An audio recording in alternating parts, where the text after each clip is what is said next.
Om Swastiastu. Selamat siang. Assalamualaikum warahmatullahi wabarakatuh. Kembali saya menyapa Anda semua melalui channel YouTube dan podcast saya siang hari ini. Hari ini saya akan bicara tentang hal yang jarang dibicarakan orang. Jadi Malaysia, negara tetangga kita punya tempat bahasanya tempat judi ya, mungkin namanya genting. Kemudian Singapura juga punya tempat seperti itu ya, dan beberapa negara lainnya ya. Nah ini kalau kita cermati menarik, karena pernah ada wacana seperti itu, kasino pro kontra, dan ini jelas kalau menurut hukum positif di negeri Wakanda bahasanya tidak boleh. Nah, persoalannya kalau tidak boleh jelas itu pasti akan bertentangan dengan semua ajaran agama, semua tanpa terkecuali. Nah, persoalannya yang namanya penyakit sosial masyarakat,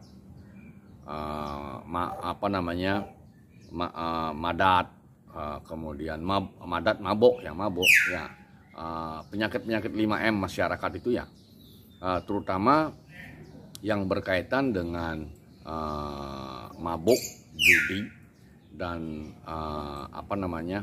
lokalisasi ya.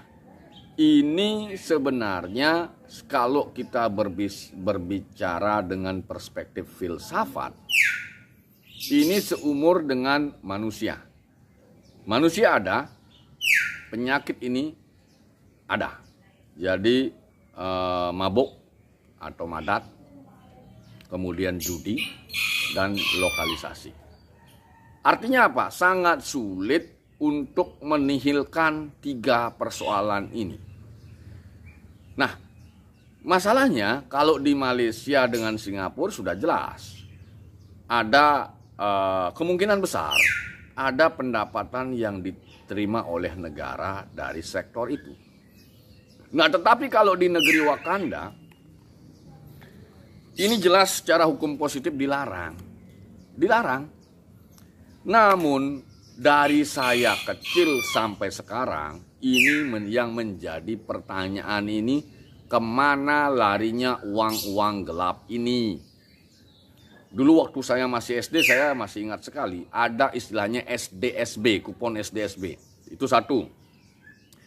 Jauh sebelumnya, sekitar tahun 67-an mungkin, ketika Gubernur DKI dijabat oleh Ali Sadikin, beliau itu melegalkan yang namanya hal tadi itu, judi, lokalisasi, dan tempat bar bahasanya. Ini katanya informasi yang saya baca di media ya.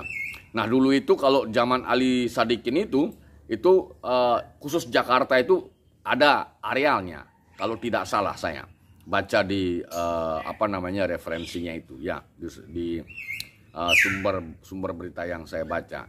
Bahkan saya tangkap, baca koordinatornya itu, bahasanya itu kalau tidak salah Pak Atang Latif, salah satu naga pada era itu, sehingga pembangunan Jakarta kencang pada masa itu. Artinya dari cerita Singapura, Malaysia, dan Jakarta di era Ali Sadikin itu jelas arah uang itu.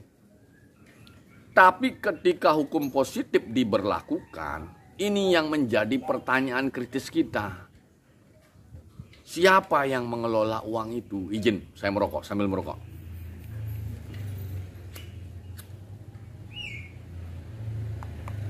Kemana larinya uang itu?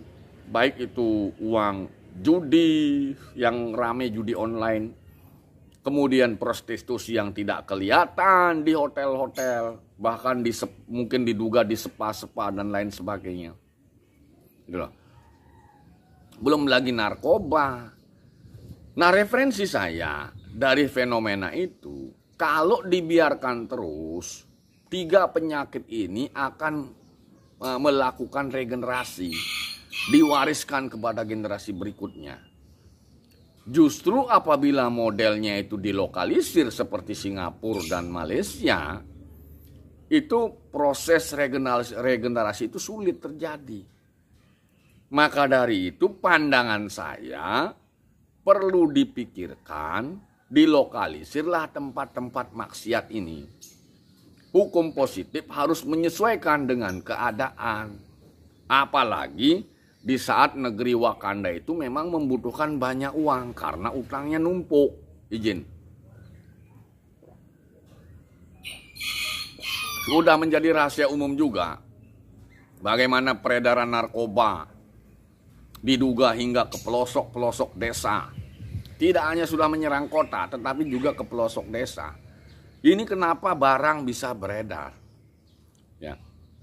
Jadi sebenarnya pandangan saya dari orang yang mempelajari public policy, kenapa tidak diatur dengan baik, dengan benar? Karena niscaya satu pemimpin pun di muka bumi ini, di negara manapun itu, atau kepala daerah dimanapun itu, menihilkan tiga penyakit ini. Mabuk, minum, kemudian judi, dan prostitusi atau lokalisasi. Bahkan di era sekarang lebih gila-gilaan. Nah ini kalau kita tidak mengambil langkah strategis, kemungkinan besar proses regenerasi itu akan masif. Ini yang kita tangkap di lapangan. Sebagaimana tadi saya katakan contohnya narkoba itu masuk hingga ke pelosok-pelosok. Termasuk judi online. Ya, prostitusi berkedok, spa dan lain sebagainya. Diduga loh. Prostitusi berkedok dengan judul lain. Ini kan kita membuat areal yang abu-abu. Karena areal abu-abunya ini diduga ada oknum-oknum yang memperoleh keuntungan dari sini, sehingga fenomena yang namanya dugaan rekening-rekening gendut oleh oknum-oknum pejabat itu yang terjadi. Andai uang-uang itu dikelola oleh negara dengan melakukan regulasi hukum positifnya, maka tidak ada orang per orang, ada kelompok-kelompok tertentu yang mengambil kesempatan dalam kesempitan. Sehingga uang itu bisa digunakan untuk membayar utang negara Wakanda. Itu yang perlu dipikirkan oleh kita semua, terutama generasi muda sebagai nantinya penerima tongkat estafet. Kelolalah negara ini dengan rasional. Karena tidak mungkin kita akan mensurgakan dunia ini. Dan kita pun tidak mungkin akan menerakakan dunia ini. Karena dunia tetap dunia. Ya, mungkin itu. Jadi kesimpulannya dari hal yang saya sampaikan tadi, bahwa perlu dipikirkan lokalisir tempat maksiat di negeri Wakanda. Kalau memang tidak ingin terjadi regenerasi penyakit itu sampai sporadis ke pelosok-pelosok. Ketika itu dilakukan lokalisir, maka ada peran negara di sana. Sirkulasi uang di sana bisa diatur oleh negara dan negara harus memperoleh keuntungan dari kegiatan itu.